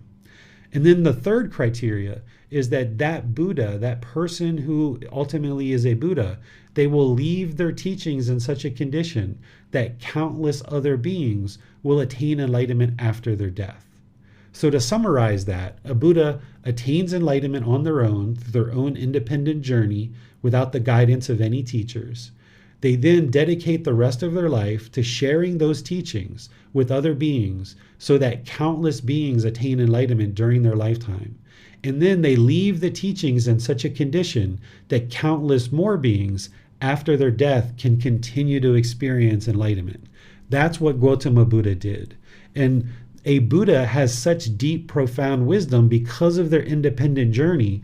Their mind is not tainted or affected by other people's opinions or views. That's why we call them fully, perfectly enlightened. A Buddha, a person who's going to become a Buddha, they are learning and practicing through their own wisdom. And they have this profound memory to be able to recall countless details of their current life and their past lives. And this wisdom has accumulated into this last life where now they can use that wisdom in order to make their way to enlightenment without the help of any teachers or any guides.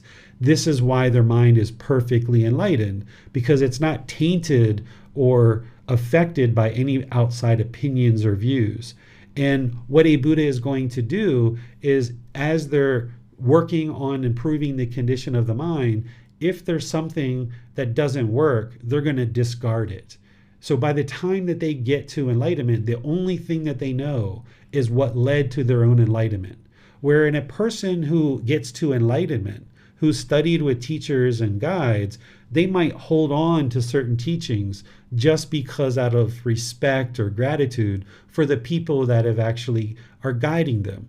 But maybe only 70, 80, 90% of what they truly understand is what led to their enlightenment. But there's this kind of 10, 20, 30% of extra baggage that isn't really truly the true path. They might be enlightened, but they haven't really gotten this pure wisdom that a fully perfectly enlightened Buddha would have. So that's why we call a Buddha a fully perfectly enlightened one, because their mind isn't holding on to this excess baggage. And this profound memory that they have to be able to recall countless details of their life, of this existence and prior existence, is what allowed them to accumulate enough wisdom to be able to attain enlightenment on their own without any teachers or guides. So for example, your mind is kind of like a hard drive. The hard drive has 500 megabytes of space, or 1 gigabyte, or 1 terabyte of space. And when you get to that full capacity of the hard drive, you have to delete certain files in order to store new files on that hard drive. That's what an average individual experiences. And that's why you can remember certain things about your childhood, but it's just kind of splotchy. It's just kind of here and there. You have some vague memories of your childhood because you've been overwriting your memories as you've experienced new things. You've had to overwrite, and your mind only has a certain amount of capacity. So that's why you only have a few kind of splotchy memories about certain things that happened in your childhood. Where a Buddha, a person who's going to become a Buddha, they would have a deep, profound memory of countless details of things that happened to them in this exact life and in prior lives as well. They will know countless details about what happened to them in this life and prior lives, and that accumulation of wisdom is what allows them to be able to now attain enlightenment on their own.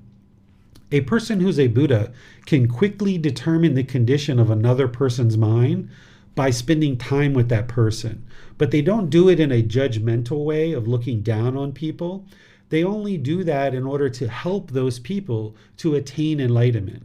So if students come to learn with a Buddha is understanding the mind of their students and understanding the unwholesome aspects of their mind, but also understanding the wholesome qualities of their student's mind. And then as that student is asking questions and seeking guidance, a Buddha with their deep, profound wisdom, this fully perfectly enlightened Buddha, can now help this person in ways that other people aren't necessarily able to help because of their deep, profound wisdom and their ability to understand the condition of another person's mind through just spending time with them. They're able to offer them teachings that will able to really help them progress more readily than just an average enlightened teacher. Because an average enlightened teacher will be able to help people get to enlightenment, but a Buddha will have such profound wisdom and be able to understand the condition of the mind of other people so well that they can offer teachings and their students will be able to make significant progress in a very short period of time in studying with a person who's an actual Buddha. And then lastly, in terms of what a Buddha is, just to kind of give you guys an understanding, is that a Buddha is a deep practitioner of their own teachings. They lead by example. They're a living, breathing, walking example of their teachings. So if they teach right speech, they're going to practice right speech. Essentially, they practice what they preach because their teachings that led to their own enlightenment, they're going to be practicing those on a consistent, ongoing basis. You're not going to see a Buddha teach right speech and practice wrong speech. That's not what a Buddha is going to do, because a Buddha understands that they can teach through their words and their discourses and sharing teachings with people, but they teach a lot more and a lot more directly through their own actions. So by being a living, breathing, walking example of their teachings, their students are not only learning in their discourses and in their classes and the way that they're describing the teachings, but their students are also learning through observing the Buddha's conduct and the way that they interact in the world. And you can even do this even with a enlightened being. An enlightened being should also be a living, breathing, walking example of these teachings. So any enlightened being that you're around, you should be able to observe certain qualities of their mind and certain qualities of their practice that when you're in their presence, either in classes or just walking down the street, going to have a lunch or dinner, you should be able to observe their practice and be able to learn through observing how they interact in the world with other beings. So let me pause here and see what questions you guys have on all of these things that I just shared with you about the 10 fetters, the 4 stages of enlightenment, and what a fully perfectly enlightened Buddha is. You can ask those by putting them into Facebook, YouTube, or Zoom, or you can electronically raise your hand in Zoom and ask any questions that you like. Thank you, Teacher David. Going back to the question I had earlier, and since what I read that you wrote in chapter 3, that the ego can convince the mind that it's more enlightened than it is, how would a practitioner know if they surpassed the jhanas and entered the beginning stages of enlightenment, since there's no certificates or belts issued or anything like that? What I suggest that you do is just stay focused on learning and practicing the individual teachings, and particularly the 10 fetters, because I know that you've been studying now for a while, Nick, is rather than trying to determine whether you are in the first stage of enlightenment or not, because that's the ego that wants to figure that out. That's the conceit. Instead, just focus on understanding what the 10 fetters are, and any time that you observe that one of those fetters are arising, cut it off and let it go, eliminate it. Rather than trying to kind of chart your course and observe, am I in the first stage? Am I in the second stage? That's just the ego wanting to kind of give a pat on the back or puff out the chest. Instead, understand what something like sensual desire is, understand what something like ill will is, and whenever you see that arise, then let it go. And as I've mentioned before in classes, that you'll know that the mind is enlightened when you experience 1 year, 2 year, 3 years of no discontentedness whatsoever.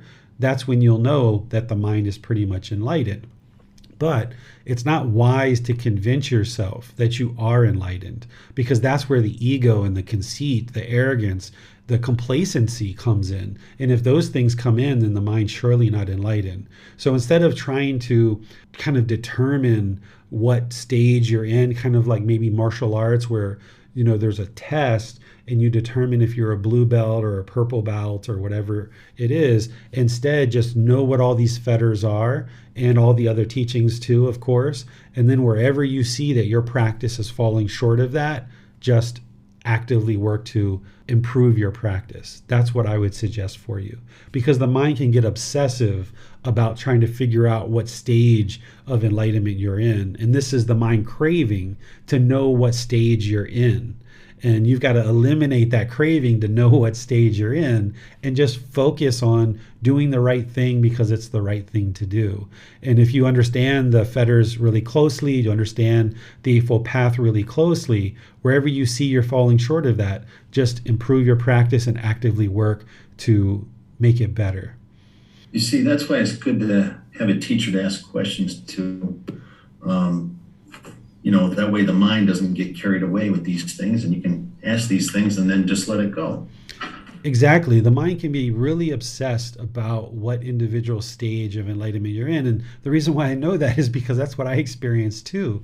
Everything that I teach is through my own experience.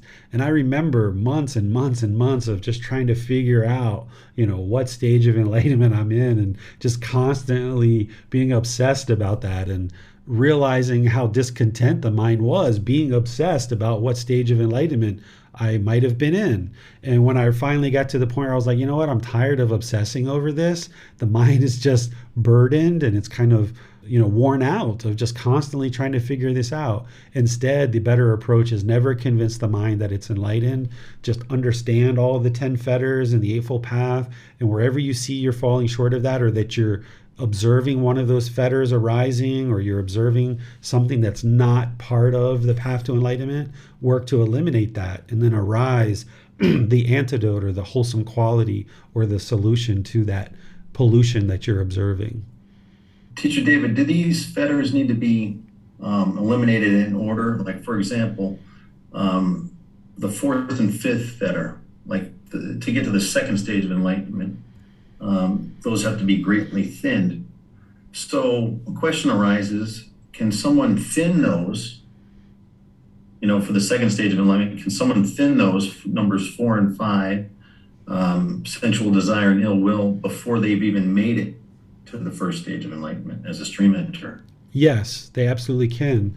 And additionally, someone could be in that second stage of enlightenment and having eliminated the first three fetters, having thinned the fourth and fifth, and they could be working on eliminating conceit, for example, even though they haven't yet eliminated central desire and ill will. They're already working on eliminating conceit and working on eliminating restlessness of mind. So even though there is this kind of progression that we see in the four stages of enlightenment, it doesn't mean that the fetters are actually going to be eliminated in that order. Someone can actually eliminate conceit before they eliminate ill will, for example, or something like that. Perhaps I'm just off the cuff, just kind of giving an example there. So what you should do is just, as you get closer and closer, and you're observing that the jhanas are starting to be experienced, that's where the light's kind of coming on and you're starting to see the qualities of mind improving, then just really understand all 10 fetters as deeply as you can. And then wherever you see them arising, just cut them off and let them go. So you're not necessarily eliminating them in order, although it would be great once someone's in the jhanas to really focus on those first three of personal existence view, doubt, and wrong observances and behaviors, because that's what will get you into the first stage of enlightenment. And from there, the mind won't regress. But once you're there in that first stage of enlightenment, you'll observe that you'll be able to work on all these fetters at all the time. And even when you're right now, somebody who's just joined this path, maybe in the last month or the last week or the last 2 months or what have you, even though that fetter of conceit, of arrogance and pride is up in the upper fetters, the higher fetters is part of Arahant in the fourth stage of enlightenment. Even if you have just only been part of this path for a week or two, wherever you see arrogance arising, you can work to eliminate that and cut that off and tell the mind, no, I'm not going to allow you to be arrogant today. You need to be humble. So we don't necessarily have to work in them exactly in the order that they're in, that in reality, you kind of learn all these teachings and you're practicing them all simultaneously. Thank you, Teacher David. That's helpful. Mm-hmm. I have a question on the third fetter. Now, the way I understand it's two parts: wrong grasp of, or wrong behavior, and wrong grasp of behavior and observances. So the question's on the observances. Is that just describing the path to enlightenment, Buddhism, or is it also pertaining to all religions? Like, for example, Christianity, the Holy Spirit.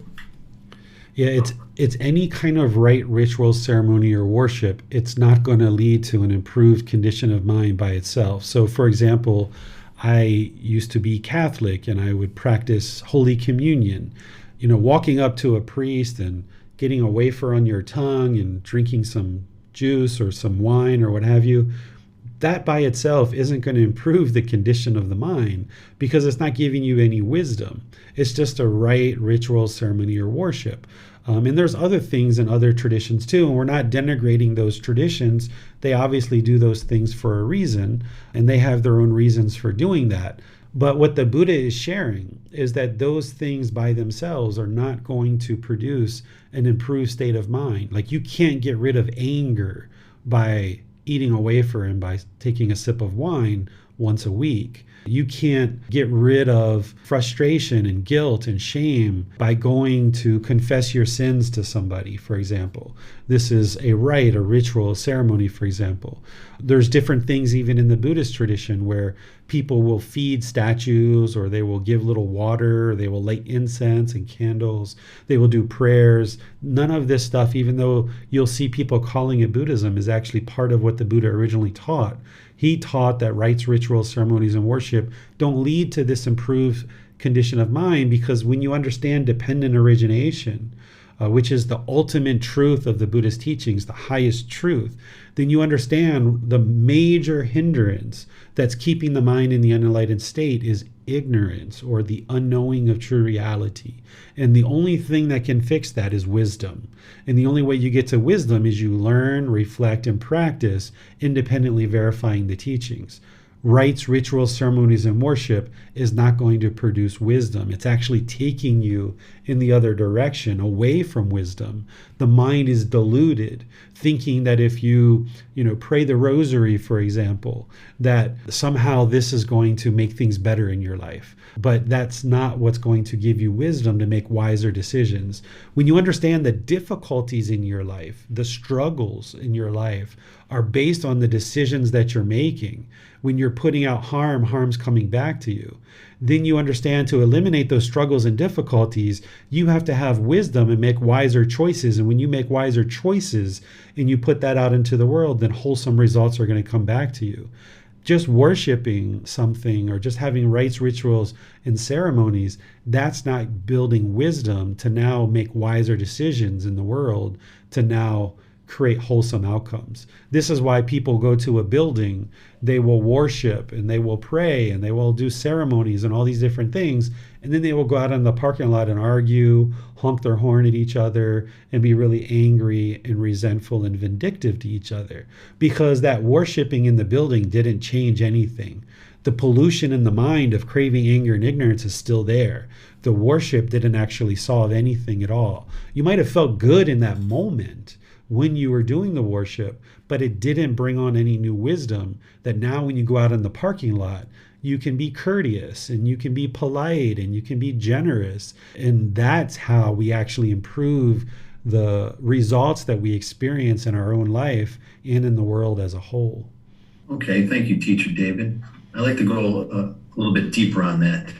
Say, for example, if I'm a practitioner and I participate in those things, can I still participate in those things and just know that that's not going to lead to an improved condition of mind, a higher consciousness, or enlightenment? For example, if I'm a monk and our tradition is doing those things, can I continue to do those things as a sign of respect or a sign of, or as in for tradition, purposes such as this, and just know that I have to train my mind for enlightenment? Or, for example, if I'm a Catholic, if I go to Palm Sunday, can I just do that out of respect or tradition? Or for myself, I know before I meditate, I say the Our Father from a Catholic tradition as a sign of respect. So with these three examples, can you elaborate on that, sir? Sure.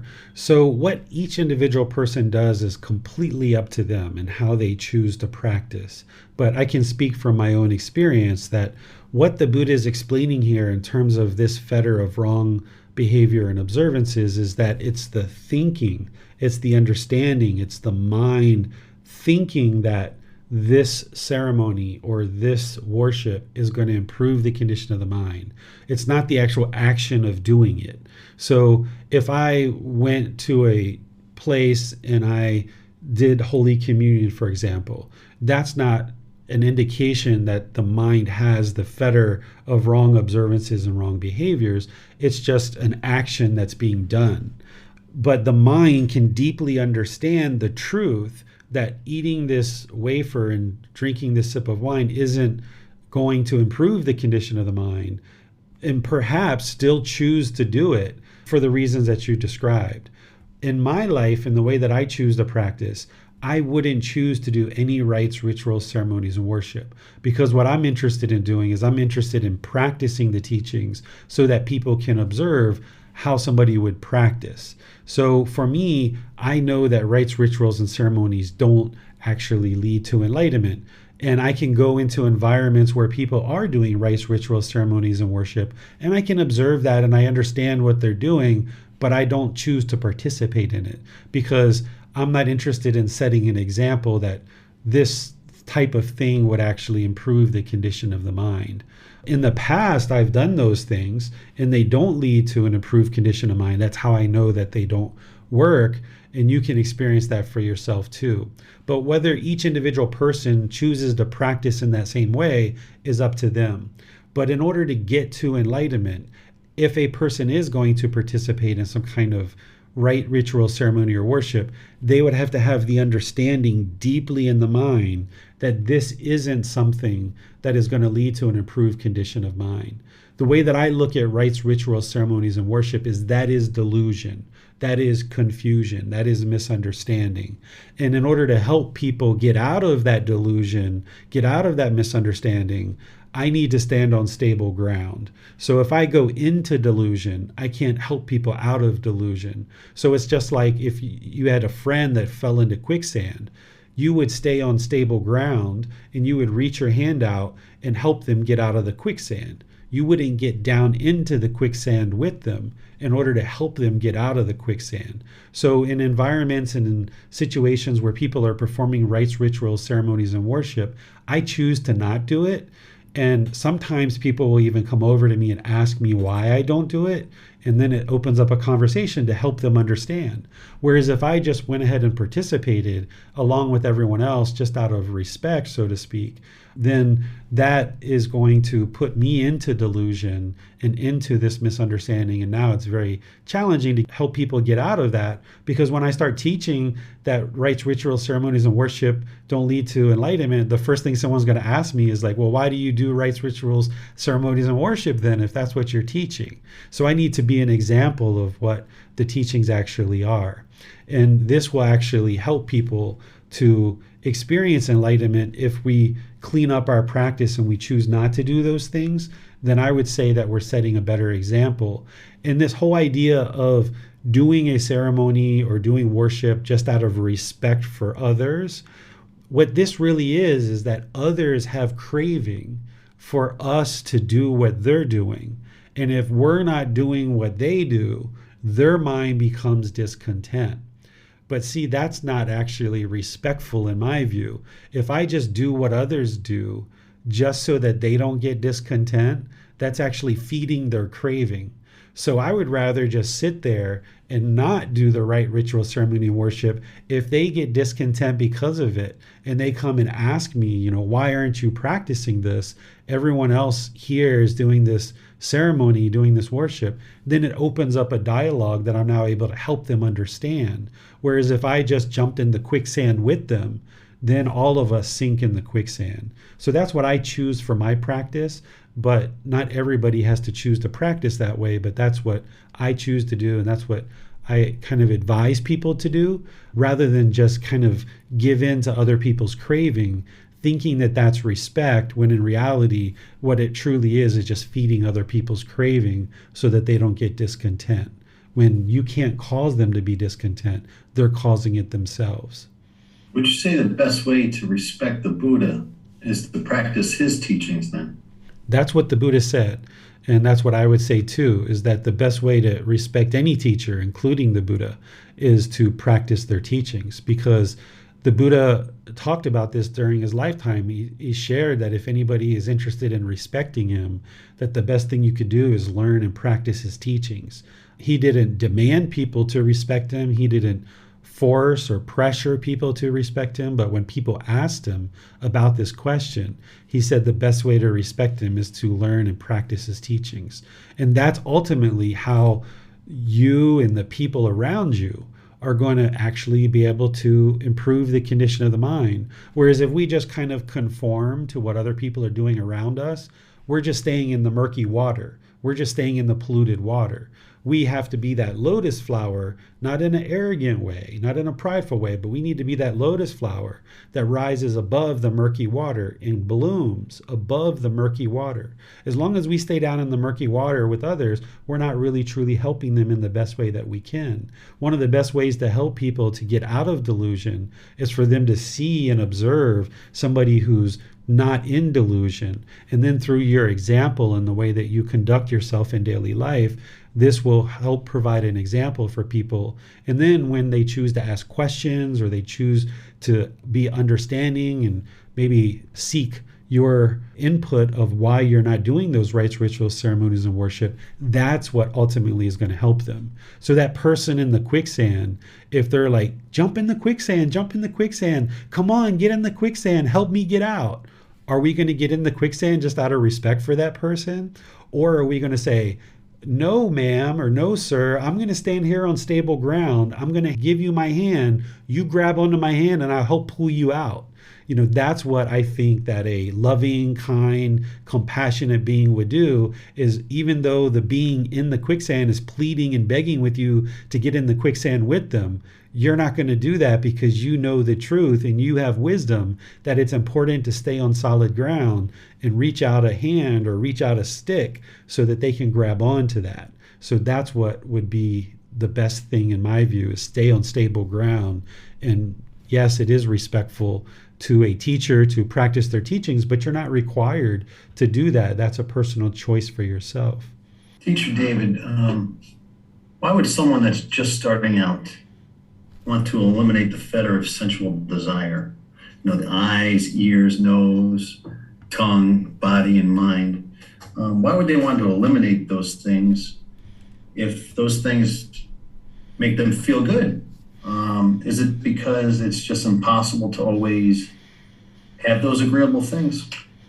It's impossible to always have those agreeable things, and by allowing the mind to crave for pleasant feelings, then you're accepting and welcoming and inviting in the painful feelings too. So you can't hold on to the temporary pleasant feelings and get to the permanent joy.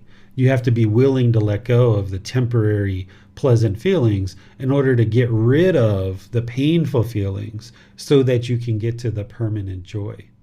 And one final question on the fetters, Venerable Sir. Is paranoia and fear, would that be considered restlessness? And could you elaborate on that? I think of fear as discontentedness because it's coming from craving, desire, attachment. Paranoia. So let's see, paranoia. You can think of that as kind of like a restless mind a bit, but there's craving in there that's causing it for sure. And we could consider that discontentedness. Even restlessness of mind, we can consider discontentedness. So all of that's discontentedness. Thank you, Teacher David. Let's go to Miranda. Thank you, Nicholas. On Facebook, Amina asks, is it possible that as one progresses towards enlightenment, that the challenges faced increase and seem to be more intense, realizing more of the work and improvement in the life practice that still remains undone? I think of this practice, going up and down kind of all the time. There's parts that'll be really easy and straightforward for you, and there's parts that'll be really difficult for you. Sometimes I think of it like an onion and peeling an onion, like those outer layers of the onion come off really easy. And then when you get deeper into the core, sometimes the core of the onion's really hard to peel back. So there can be more challenges as you get closer to enlightenment, but you've got more wisdom on board.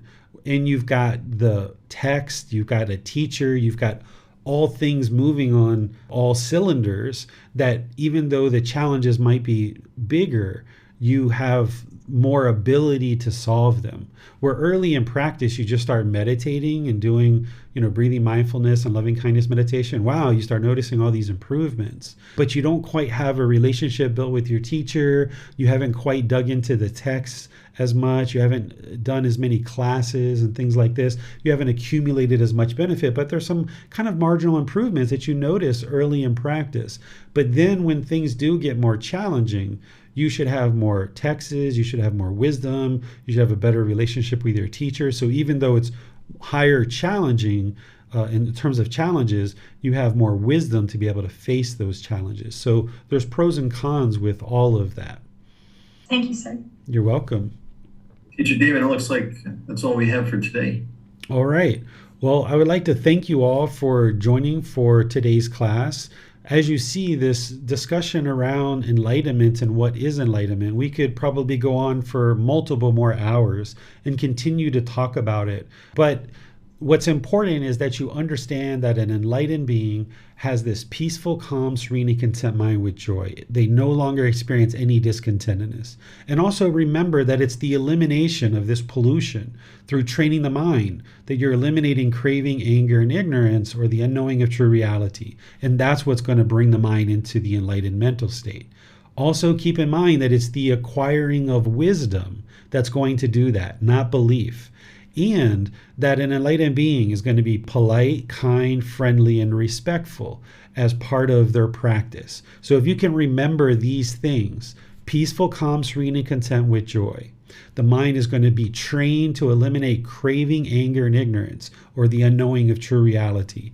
And that is accomplished through acquiring wisdom, not through belief. And an enlightened being is polite, kind, friendly, and respectful. If you can remember those basic things, now what we're going to do next week on Sunday is I'm going to introduce you to the 3 universal truths and the 4 noble truths. And we call them the truths because you can independently verify these. It's not something that you need to believe, because remember, it's wisdom that's going to help you to get to this enlightened mental state, not belief. And then on Wednesday, we're going to be in our 3rd class of a 4-part series where we're doing loving kindness meditation. So you're welcome to come on Wednesday. We do a group meditation together. I'll help you to understand how to do breathing mindfulness meditation as well as loving kindness meditation and guide you in your meditation practice so that you can then be meditating on your own as part of your own independent practice. And then on Wednesday, we have open questions. We usually have lots of time for any questions or thoughts or things that came up in your mind between today and then, or anything that you're understanding as part of this path to enlightenment. As you're progressing here, it's really important to get this book. You can download it for free by going to buddhadailywisdom.com, and there's a button for free books. You can download it for free. You can take it and go print it if you like, or you can order a printed copy through Amazon, because in these classes, there are certain things that I teach that are extracted from the book, but I can't teach everything that's in the book because the book has a lot more details than what I share in the classes. But then sometimes in the classes, I share things that actually aren't in the book. So with these 2 things combined of reading the book and attending the classes, and then putting the teachings into practice in your daily life, that's what's going to move the mind closer and closer to enlightenment so that you can experience this peaceful, calm, serene, and content mind with joy.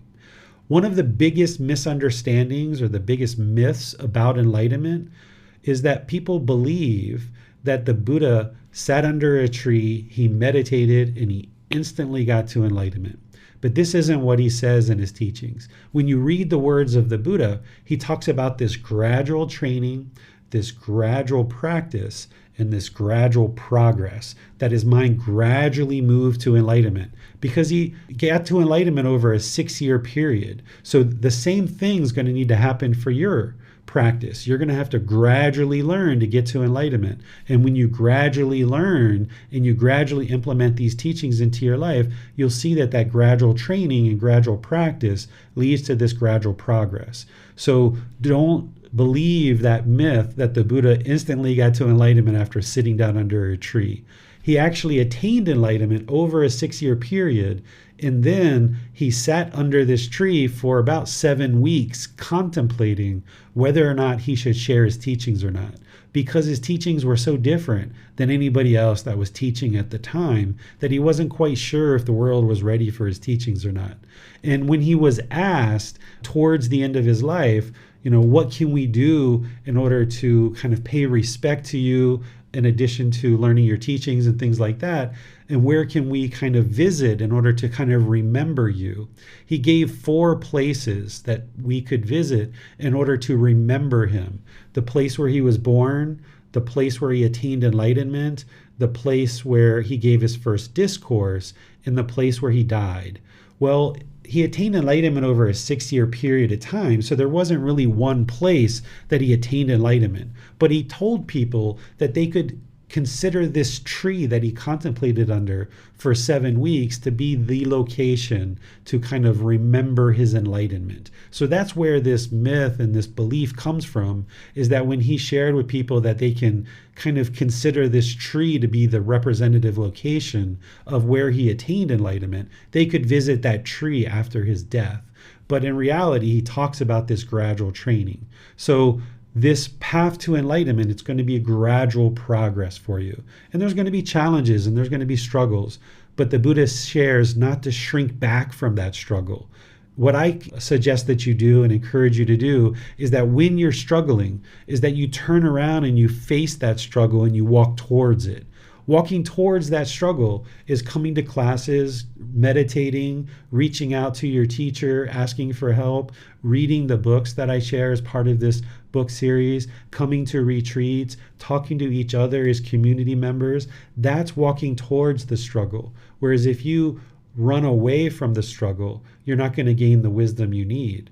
When the mind is struggling the most, that's where it's acquiring the most wisdom. So you should welcome these struggles. You should embrace these struggles. When you're having difficulties in life and you're now on this path to enlightenment, that's the time to reach out for help and support, because in those struggles and difficulties, the mind doesn't understand something. It's lacking some wisdom. And when you reach out for help from your teacher or from these books or from your other members in the community, that's where the mind then gains wisdom so that you no longer experience that struggle again. Whereas if you experience a struggle and you run away from it, you're going to experience that struggle again because you're not willing to walk through the struggle.